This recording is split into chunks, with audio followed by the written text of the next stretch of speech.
Hello and welcome back to Shakesyear. We are working on Titus Andronicus, Shakespeare's goriest play, and we get to hear from Marcus Andronicus again today in Act 4, Scene 1. Some gross stuff, just I think you're used to that, and you might even be used to the gross stuff at this point with as many recaps as we've had.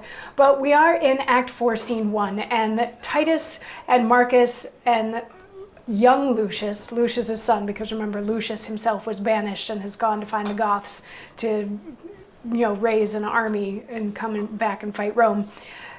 And Lavinia are all hanging out together because they're all that's left of Titus's family. Marcus and Quintus were beheaded, Lucius was sent away, and Titus's other children were all killed before the play started, except for Lavinia, who has been raped and mutilated. So the four of them are sort of, well, maybe not young Lucius quite as much, but at least Marcus, Titus, and Lavinia are still sort of going back and forth between mourning dreadfully, especially for the state that Lavinia is in, and feeling like it's time to go and get our revenge.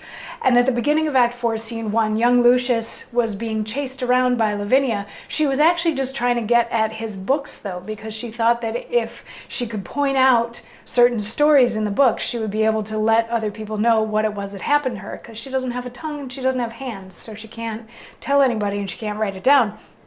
So she knocks the books down and she points out like the rape of Lucrece, and they're like, so you were raped, we had kind of guessed that. And she gestures that there were like more than one person that did it. And Marcus, in yesterday's monologue, had a great idea where he took a stick, a really long stick, and he held one end in his mouth and the other with his hands without using his fingers, so imitating using just wrists for somebody that doesn't have hands.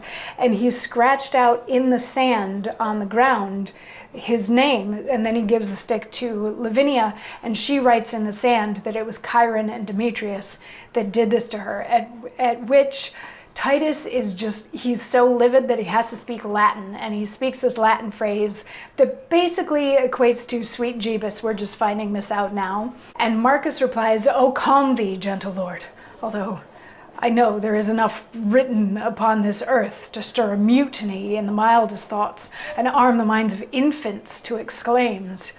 My lord, kneel down with me. Lavinia, kneel, and kneel, sweet boy," the Roman Hector's hope, "and swear with me, as with the woeful fair, and father of that chaste dishonored name. Lord Junius Brutus, swear for Lucrece rape, that we will prosecute, by good advice, mortal revenge upon these traitorous Goths, and see their blood or die with this reproach." So he's telling Titus, like, whoa, calm down, just a second. Like, I know that this is new information that would make anybody angry, but we gotta, keep it together. The four of us, let's just take a moment and swear to each other that we will get revenge for what happened to Lavinia. We're gonna kill Chiron and Demetrius. We all need to swear to that.